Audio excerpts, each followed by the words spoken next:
You are now listening to the Add 10 Gallons Concrete Podcast.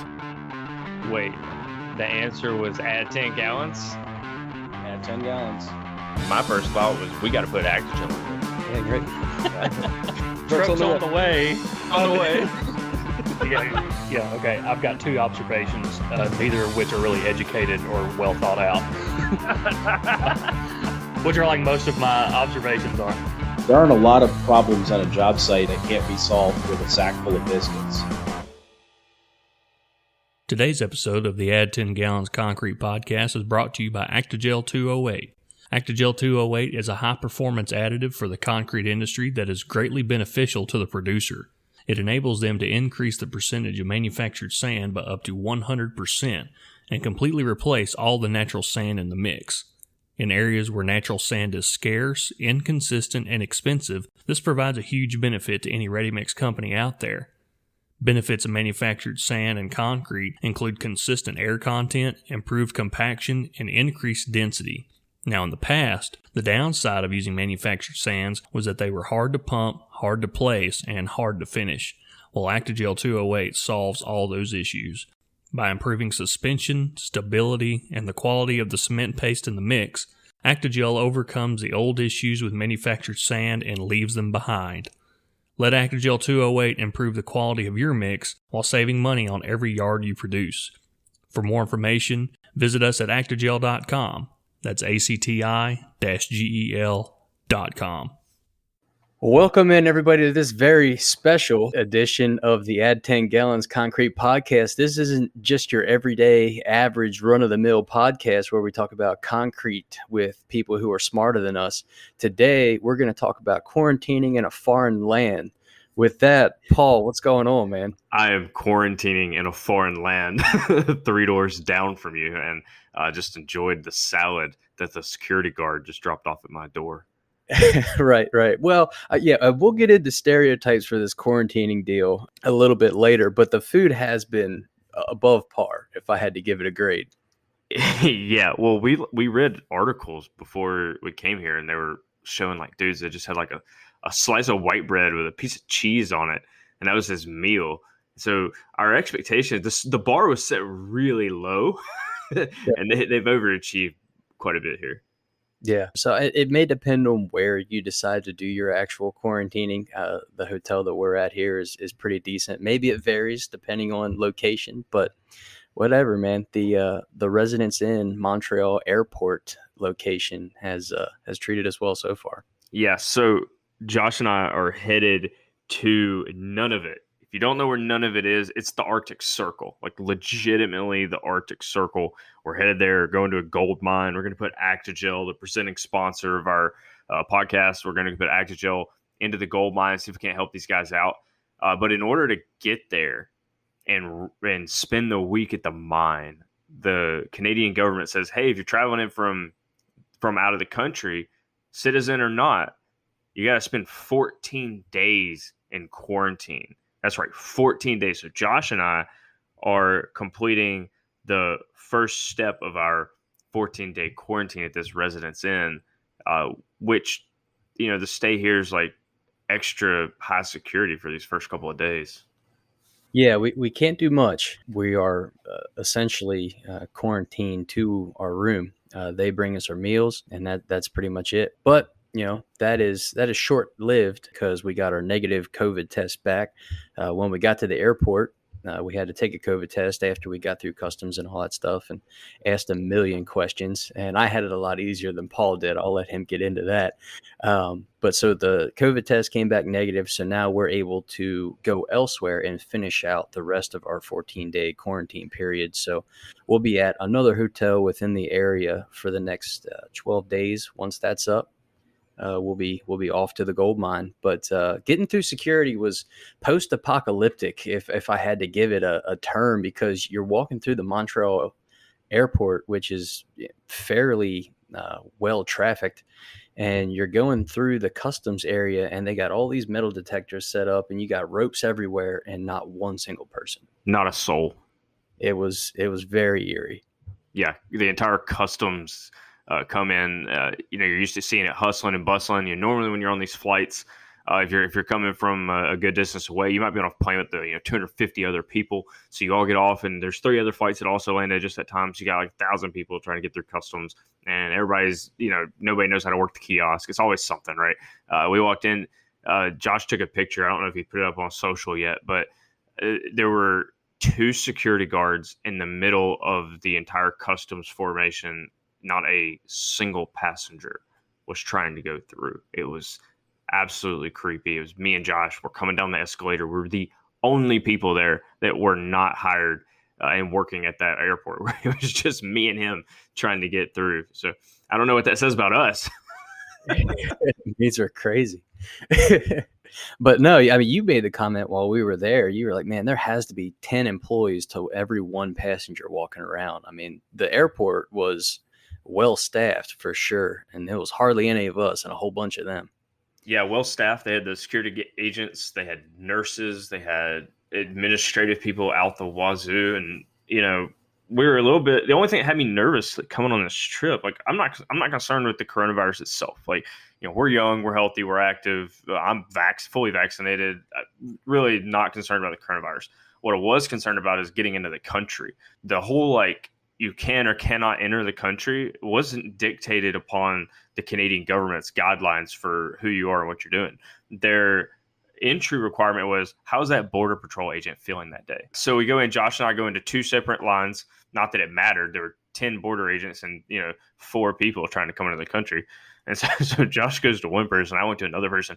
And my lady, I don't know what was wrong with her, but she didn't like anything I had to say. Didn't like the letter from the gold mine, didn't like the letter from our company. I mean, she was like looking at me like I was super sus, and then like X'd out my entry paper and told me to go to immigration. Yeah, and that's crazy because to your point, it completely depends on who you talk to, because I came up to the agent with the exact same information you had. Same letter from the mine, same hotel accommodations, same negative COVID test that was taken on the exact same day. I had all the same stuff you did, and I got through there in about 3 minutes. And yeah, I wish that had been me. And look, I'm being a little bit dramatic in the sense of like how I was feeling. I was a little bit nervous about it. Like that's true, and everything I'm saying is absolutely true. In the grand scheme, it took me 20 extra minutes to get through, but I'm no worse for wear. But I tell you, man, standing in the immigration line, and I'm looking around at the other people that are in there, and I'm like, man, I don't think this is like where I really want to be.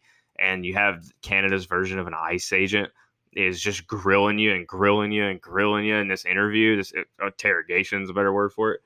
And you're just like, man, I really need to get to the other side of this airport. Like I really have something to do here, and I had to prove that. And it wasn't fun, but thankfully it was short lived, and got through to the other side where we had to take our 3rd COVID test of this trip so far, which was its own little joy. Right. Well, and it's no different for us than it would be for actual Canadian nationals. I mean, we were getting on the plane, we laid over in Detroit, and when we were getting on the plane to go from Detroit to Montreal, there was actual Canadian natives that weren't allowed on the flight for a reason that just kind of makes you shake your head a little bit. Paul, tell the story about that. Dude, okay, so we saw 5 people get turned away at the gate, and the reason they all got turned away at the gate was due to not having a COVID-19 test that proved they were negative, and the test had to be within the last 72 hours. The 72 hours prior to the departure time of the flight. All right, so like one person showed up, they didn't even know they needed a test. They're like, I'm a Canadian citizen. I thought that was only like U.S. citizens. They're like, no, it's your government, and you have to have it. So that guy was pissed.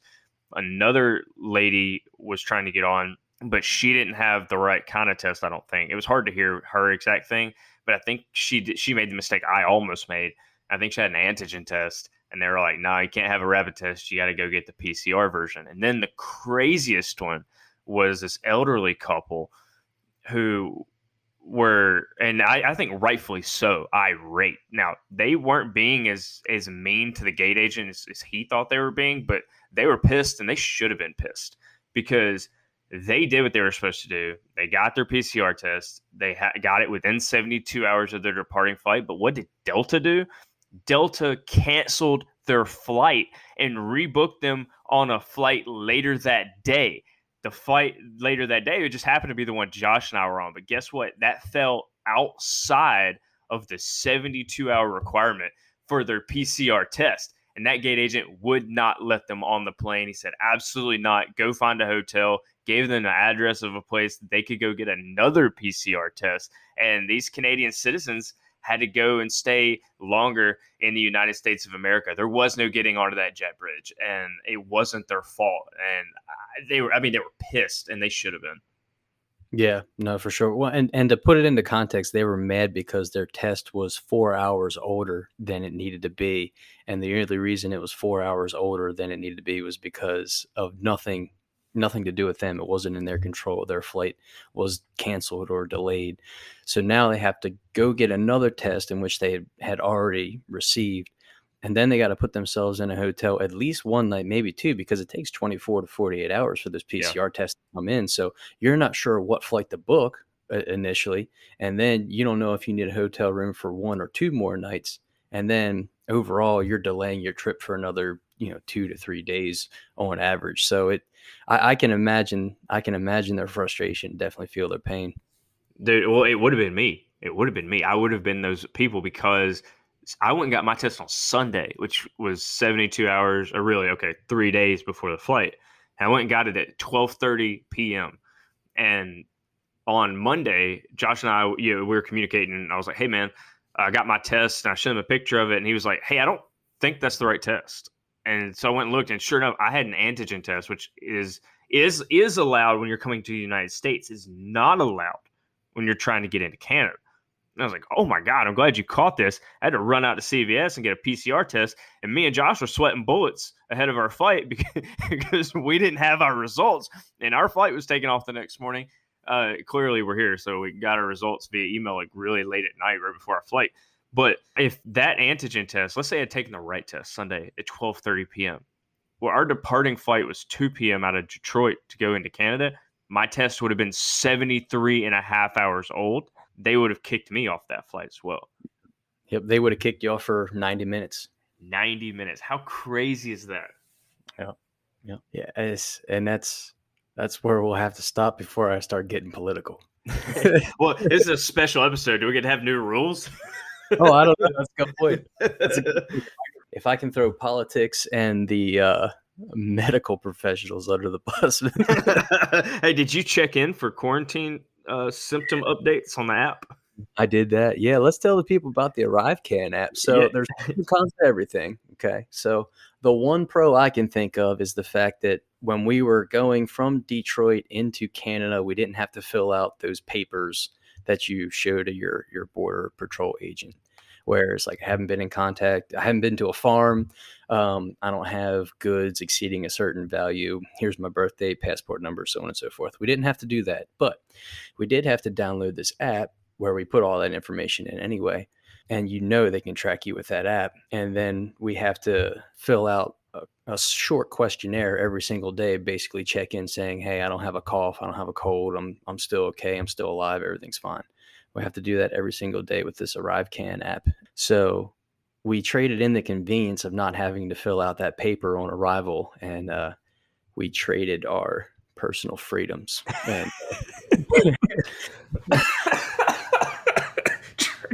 And traded our personal freedoms for not filling out the little piece of paper on the phone. Yeah, now they can track us wherever we go, and they do. Oh, the app says they're tracking us, and they said that they have the right to have a government official show up at your place of quarantine and make sure you're quarantined properly. So what's interesting about that is, like, for us, I mean, we're not Canadian citizens. We don't, we don't have family here. We don't have relatives. We don't have any friends here that we can just go stay with. So we're going to be in a hotel regardless. So we're not really going anywhere. But even if you're a Canadian citizen, they're tracking you on this app. And you have to be quarantining away from your family in your own home, supposedly. Supposedly Canadian citizens are doing that. I just find that so hard to believe. But the ArriveCAN app says they'll come check on you, and they have the right to come check on you. Yeah, that's the fine print I didn't necessarily enjoy, but we don't have a choice. So no, money. The money doesn't sleep, and if we want to go make some money at this gold mine, brother, we got to sit here in this quarantine, which is kind of creepy. The security guard in the hallway didn't stop you from bringing this microphone to me, so that's good news. They didn't see me. I was super sneaky, quiet. Stealth mode activated. That's it. I was stealth moding, hiding in every single door cubby, looking around the corner. It is crazy to think that there's a security guard outside this hallway, so that none of us walk outside of our rooms to go, feel the sunshine.